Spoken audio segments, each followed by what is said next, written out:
Hello guys, स्वागत है आपका हमारी इस नई वीडियो में। आज है 24 अगस्त 2020। तो 24 अगस्त से रिलेटेड जितने भी टॉप 10 मोस्ट इंपोर्टेंट क्वेश्चंस है वो हम आपसे इस वीडियो में डिस्कस करेंगे विद फुल डिटेल। तो आप इस वीडियो को एंड तक देखना और मैंने वीडियो के लास्ट में आपके लिए क्वेश्चन रखा है, उसका आंसर आपको कमेंट बॉक्स में देना है।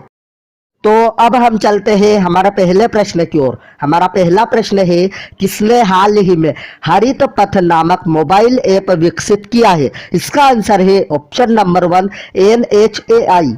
तो सड़क परिवहन और राजमार्ग मंत्रालय के अंतर्गत आने वाले सार्वजनिक क्षेत्र के भारतीय राष्ट्रीय राजमार्ग प्राधिकरण NHAI ने स्थान विकास प्रजातियों के विवरण, रख रखाव गतिविधियों, लक्ष्यों और प्रत्येक की निगरानी के लिए हरित पथ नामक ऐप विकसित किया है। अब हम आपको बताते हैं NHAI के बारे में। NHAI का फुल फॉर्म है national highways authority of India. इसकी स्थापना हुई थी 1988 में। इसका हेडक्वार्टर है नई दिल्ली में और इसके MD एंड CEO है सुखबीर सिंह संधू।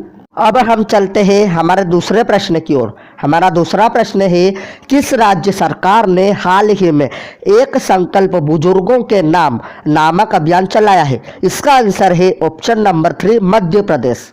तो यह महाअभियान वैश्विक महामारी कोविड-19 के दौरान घरों में अकेले रहने वाले बुजुर्गों के लिए एक वरदान साबित हो रहा है। इस अभियान में पुलिस बुजुर्गों के भोजन से लेकर उनके स्वास्थ्य तक का ध्यान रख रही है। प्रसिद्ध सामाजिक कार्यकर्ता अन्ना हजारे ने भी छतरपुर पुलिस की इस पहल की प्रशंसा की है। इस अभियान के द्वारा मध्य प्रदेश पुलिस देशभक्ति जनसेवा का आदर्श बन गया है। अब हम आपको बताते हैं मध्य प्रदेश के बारे में। मध्य प्रदेश की कैपिटल है भोपाल। इसके चीफ मिनिस्टर है शिवराज सिंह चौहान और इसकी गवर्नर है आनंदीबेन पटेल।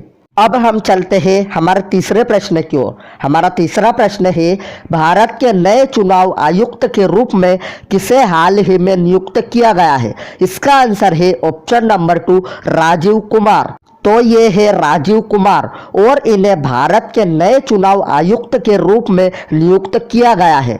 अब हम चलते हैं हमारे चौथे प्रश्न की ओर। हमारा चौथा प्रश्न है, किसने हाल ही में अपनी आगामी पुस्तक वन अरेंज्ड मर्डर की घोषणा की है? इसका आंसर है ऑप्शन नंबर 3 चेतन भगत। तो ये है चेतन भगत और इन्होंने हाल ही में अपनी आने वाली पुस्तक वन अरेंज्ड मर्डर की घोषणा की है। अब हम चलते हैं हमारे पांचवें प्रश्न की ओर। हमारा पांचवा प्रश्न है, किस राज्य ने हाल ही में जल संकट को हल करने के लिए इजराइल के साथ समझौता किया है? इसका आंसर है ऑप्शन नंबर 1 उत्तर प्रदेश। तो अब हम आपको बताते हैं उत्तर प्रदेश के बारे में। उत्तर प्रदेश की कैपिटल है लखनऊ और लखनऊ गोमती नदी के किनारे स्थित है। इसके चीफ मिनिस्टर है योगी आदित्यनाथ और इसकी गवर्नर है आनंदीबेन पटेल। अब आपको उत्तर प्रदेश के बारे में कुछ इंपॉर्टेंट चीजें भी याद रखनी है, जैसे उत्तर प्रदेश का राजकीय पशु है बारहसिंगा, इसकी राजकीय पक्षी है सारस, इसका राजकीय पुष्प है पलाश और इसका राजकीय वृक्ष है अशोका वृक्ष। अब हम चलते हैं हमारे छठे प्रश्न की ओर। हमारा छठा प्रश्न है, किस देश ने हाल ही में बैलिस्टिक मिसाइल शहीद कासिम सुलेमानी का अनावरण किया है? इसका आंसर है ऑप्शन नंबर 2 ईरान। अब ये जो ईरान है ये वर्ल्ड के मैप में कहाँ है? तो आप ये मैप देखिए, ये रहा हमारा इंडिया और ये रहा ईरान।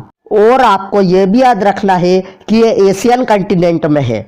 तो अब हम आपको बताते हैं ईरान के बारे में। ईरान की कैपिटल है तेहरान, इसकी करेंसी है ईरानी रियाल और इसके प्रेसिडेंट है हसन रूहानी। अब हम चलते हैं हमारे सातवें प्रश्न की ओर। हमारा सातवां प्रश्न है, स्वच्छता सर्वेक्षण 2020 के अनुसार किस राज्य को हाल ही में देश का सबसे स्वच्छ राज्य घोषित किया गया है? इसका आंसर है ऑप्शन नंबर 3 छत्तीसगढ़। तो अब हम आपको बताते हैं छत्तीसगढ़ के बारे में। छत्तीसगढ़ की कैपिटल है रायपुर, इसके चीफ मिनिस्टर है भूपेश बघेल और इसकी गवर्नर है अनुसुईया उइके। अब हम चलते हैं हमारे आठवें प्रश्न की ओर। हमारा आठवां प्रश्न है, तेनजिंग नोर्गे राष्ट्रीय अवार्ड पाने वाले पहले दिव्यांग खिलाड़ी हाल ही में कौन बने हैं? इसका आंसर है ऑप्शन नंबर 2 सत्येंद्र सिंह लोहिया। अब हम चलते हैं हमारे नवे प्रश्न की ओर। हमारा नवा प्रश्न है, किस राज्य सरकार ने हाल ही में अपने 5 प्रमुख शहरों में 70 या उससे अधिक मंजिल इमारत बनाने की मंजूरी दी है? इसका आंसर है ऑप्शन नंबर 1 गुजरात। तो अब हम आपको बताते हैं गुजरात के बारे में। गुजरात की कैपिटल है गांधीनगर, इसके चीफ मिनिस्टर है विजय रूपाणी और इसके गवर्नर है आचार्य देवव्रत। तो अब हम चलते हैं हमारे अंतिम प्रश्न की ओर।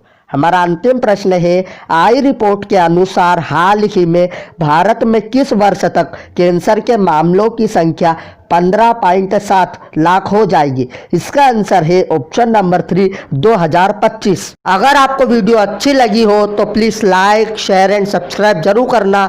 मैं मिलता हूँ आपसे अगली वीडियो में।